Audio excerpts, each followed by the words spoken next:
राज्य में जहां भी जल भराव है उसे 1 महीने में क्लियर करने के निर्देश मुख्यमंत्री ने साफ तौर पर जिला उपायुक्तों को दिए हैं। इसके साथ साथ जहां पर भी खाद की कमी आ रही है वहां पर भी समुचित प्रबंध करने के आदेश जो हैं मुख्यमंत्री ने दिया है। मुख्यमंत्री की अध्यक्षता में आज उच्च स्तरीय बैठक हुई थी। इस बैठक में कृषि मंत्री जेपी दलाल भी थे। जेपी दलाल इस समय हमारे साथ हैं, उनसे जानेंगे कि इस बैठक में और क्या क्या मुद्दे थे और क्या क्या डायरेक्शंस जो हैं, क्या क्या ऑर्डर जो हैं मुख्यमंत्री ने पास किए हैं। नमस्कार सर। नमस्कार जी। सर ये बताएं कि आज जो बैठक थी, उस स्तरीय बैठक हुई है, आप उस बैठक में मौजूद थे। इस बैठक के एक तो एजेंडा क्या क्या थे? आज मुख्यमंत्री जी ने सारे एडमिनिस्ट्रेटिव सेक्रेटरीज, सारे डिप्टी कमिश्नर और विभाग के अधिकारियों के साथ मीटिंग की। महत्वपूर्ण मुद्दे इसमें 4 थे। एक तो जल भराव का, दूसरा पराली का, तीसरा सड़कों के रिपेयर करने का, चौथा खाद का। तो बिंदुवार चर्चा हुई कि भी जल भराव जहाँ जहाँ है डिस्ट्रिक्ट वाइज डिप्टी कमिश्नर से रिपोर्ट ली, कहीं कोई समस्या तो नहीं है कि बिजली की या कोई और तेल की, और ये आदेश देती है कि सारे हरियाणा का जो जल भराव वाला इलाका है 31 अक्टूबर तक उसको खाली कराओ, ताकि अगले 10-12 दिन में सूख के लोग इसमें अपनी खेती कर सकें। और ये भी कहा है कि जहाँ जहाँ हर साल जल भराव होता है वहाँ कोई परमानेंट व्यवस्था बनाए, और कि हर बार टेम्परेरी कनेक्शन दें या डीजल इंजन लगाएं, उसकी बजाय कोई परमानेंट सिस्टम बनाए ताकि वक्त पे उनका पानी निकल जाए और किसान भाइयों को दिक्कत ना हो। लाल साहब, आप खाद का जो इशू इस समय करंट इशू चल रहा है, आपने सबसे चौथे नंबर पर बताया। खाद का हर रोज़ मैं मॉनिटर करता रहता हूँ। पिछले साल अक्टूबर के महीने में 1,10,000 मीट्रिक टन खाद की कंजम्पशन हुई थी। हमारे पास एक तारीख को लगभग 53,000 मीट्रिक टन खाद था, और हमने जो खाद की डिमांड की कि भाई हमारी 1,10,000 मीट्रिक टन की ज़रूरत रहेगी, उतना खाद हमें 53,000 हमारे पास था। लगभग 57,000 हमें और मिलने की संभावना है, कुछ इसमें से आ भी चुका है। और इस महीने के अंदर 1,10,000 की बजाय हमारे पास 1,20,000 मीट्रिक टन खाद होगा। इसके अलावा हमने किसान भाइयों से प्रार्थना की है कि सरसों की खेती के लिए जो हमारी सुपर फास्फेट है और जो एनपीके है, उसकी 60-70,000 मीट्रिक टन अतिरिक्त हमारे पास उपलब्ध है। तो किसी भी तरह की कोई समस्या नहीं है खाद की। ये ज़रूर हमने कहा है कि जहाँ पहले बिजाई होती है वहाँ खाद पहले दें, और जहाँ गेहूं की या उत्तरी हरियाणा की जहाँ है वहाँ बाद में दें। और सब डिप्टी कमिश्नर की ड्यूटी लगा दी है, कालाबाजारी ना करने दें। हमारे खाद प्रदेश की खाद जो है दूसरे प्रदेशों में ना जाए, क्योंकि शॉर्टेज का बहाना लेकर के कालाबाजारी वाले तत्व कूद जाते हैं, उनको सख्ती से कंट्रोल करना है। खाद की दिक्कत नहीं आने देंगे। सीमांती इलाकों में खासकर कालाबाजारी की शिकायतें आ रही हैं। शिकायतें, देखिए समस्या ये है, समाज हमारा जितने सीमांती इलाके हैं उनकी रिश्तेदारी अड़ोसी पड़ोसी के प्रदेशों में होती है 10 किलोमीटर 20 किलोमीटर पे, और उन प्रदेशों में खाद का उचित वितरण नहीं है। और हरियाणा का कोटा हरियाणा को मिलता है, और पूरा कोटा है उससे ज़्यादा हमने खाद ले ली है।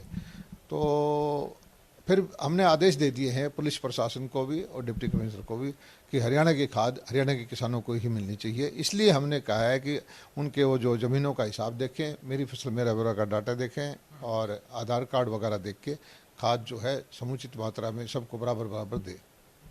एक ये सड़कों को लेकर लोगों में काफ़ी परेशानी है, क्योंकि सड़कों की जो टूटने की बात है, अभी मौसम भी गया है मानसून का, तो उसको लेकर क्या फैसला हुआ, क्या आदेश जो हैं दिए गए? देखिए बारिश के मौसम में हमारी जो है सड़कें टूटती हैं। अब मानसून वापस जा चुका है। सभी विभागों को, जिसमें खासकर पीडब्ल्यूडी बीएनआर था, हमारी मार्केटिंग बोर्ड था, अर्बन लोकल बॉडी थी, या और अलग अलग विभाग हैं, पंचायत का विभाग है, जो अपनी अपनी सड़कें उनका मैपिंग हुई, और सभी को बोल दिया गया है कि अगले डेडलाइन दे दी गई है कि सब अपने टाइम पर सारी सड़कें रिपेयर कराएं। हरियाणा की जो है पूरी तरह से गड्ढा मुक्त करना है, और इस काम को विभाग भी देखेगा, डिप्टी कमिश्नर मॉनिटर करेंगे, और अगली मीटिंग तक हमने कहा है कि हम इसकी समीक्षा फिर करेंगे। सारी सड़कें ठीक होनी चाहिए। पराली को लेकर क्या डायरेक्शंस जो हैं आज दी गई, और दूसरा ये बताएं कि पराली के कितने मामले सामने आए हैं? पराली के लिए हमारे यहाँ कोई ज़्यादा मामले नहीं थे, लेकिन पिछले 2 दिन में जो 9 और 10 तारीख को 2-3 जिलों के अंदर जो है खासकर करनाल, कुरुक्षेत्र और कैथल में पराली जलाने के मामले हमारे संज्ञान में आए हैं। वहाँ की डिप्टी कमिश्नर को हमने कहा है कि इनको जो उचित कानूनी कार्रवाई भी करें। किसानों को कोई दिक्कत है बेलर की या पराली को जो भी समस्या आती है उसका समाधान करें, और आगे जो है अगले आने वाले वक्त में हमारा जो सरसा और फतेहाबाद का ज़िला है वहाँ थोड़ी सी धान लेट आती है, वहाँ पर भी पिछला इतिहास रहा है कि पराली जलाने के मामले आते हैं। तो उसके रोकने के लिए सभी अधिकारियों को सख्त निर्देश हमारे मुख्यमंत्री जी ने दे दिए।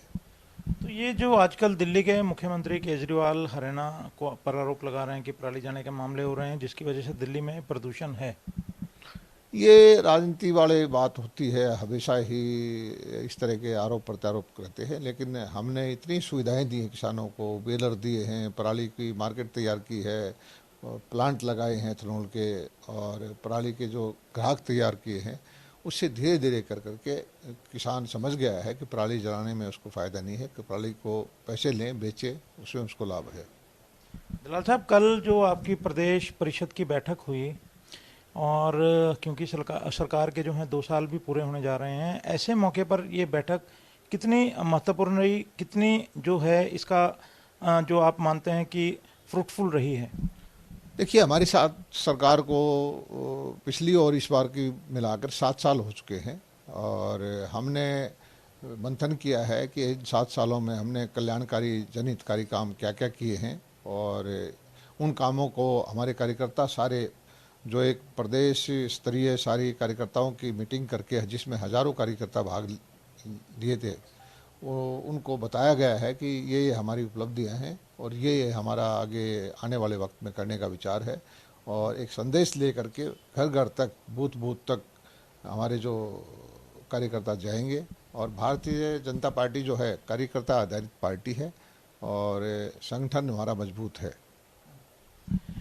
तो आपको लगता है कि ये जो सरकार के, जैसे कल बताया गया कि 7 साल 7 कमाल, अब घर घर तक पहुंचाने का लक्ष्य रखा गया है?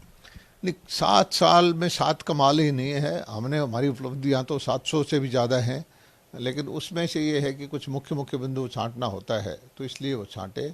और कार्यकर्ता बड़े उत्साह में थे, और जो है हमारा जो ध्येय है वो गरीब कल्याण का है, कमज़ोर तबके का है, अंत्योदय की भावना से हम काम करते हैं, किसानों के लिए हम काम करते हैं। और हमारे कार्यकर्ता हमारी सब नीतियों को लेकर, हमारी उपलब्धियों को लेकर के जनता के बीच में जाएंगे, और हमारा जो है जन जन तक हमारी जो है उपलब्धियां पहुंचाएंगे। मेरा पानी मेरी बरसात जो योजना पहले से चल रही है, धान की बुआई अभी ख़त्म हुई है, तो ये योजना कितनी सफल रही इस दौरान?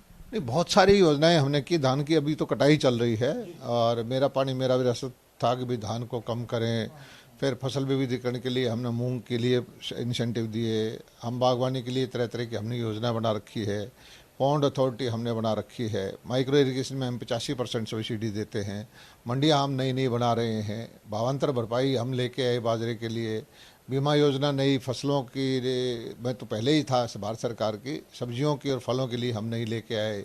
तो इतनी ज़्यादा किसान हितैषी हमने कदम उठाए हैं, और उसी का परिणाम है कि हरियाणा के किसान जो हैं धीरे धीरे करके हर चीज़ का हमारे यहाँ उत्पादन बढ़ा है। मधुमक्खी शहद का उत्पादन बढ़ा है, सब्जियों का बढ़ा है, फलों का बढ़ा है, और गेहूँ का, गन्ने का, चीनी का, हर चीज़ का हमारे यहाँ उत्पादन बढ़ा हुआ है। और किसान को हम जो है सबसे ज़्यादा जो पेमेंट करते हैं, सबसे ज़्यादा अच्छी प्रोक्योरमेंट करते हैं, सबसे अच्छा ज़्यादा भाव देते हैं। शुक्रिया। तो आज जो उच्च स्तरीय बैठक हुई है जिसके बारे में कृषि मंत्री जेपी दलाल ने हमें जानकारी दी है, एक बात इसमें साफ तौर पर जो आदेश दिए गए हैं वो ये हैं कि खाद की जो कमी है उसे दूर किया जाए, और जिन इलाकों में अभी ज़रूरत है वहाँ पर वितरण पहले किया जाए। इसके साथ साथ जो एक महत्वपूर्ण आदेश ये भी दिया गया है, वो आधार कार्ड या फिर जिन्होंने मेरा फसल मेरा ब्यौरा पर रजिस्ट्रेशन किया है पोर्टल पर, उनका जानकारी लेकर ही ये खाद दी जाए, क्योंकि तभी इसकी कालाबाजारी रुकेगी। दूसरे राज्यों के लोग हरियाणा में उपलब्धता को देखकर खाद खरीद लेते हैं, ऐसा ना हो इस बात के लिए साफ तौर पर आदेश दिए गए।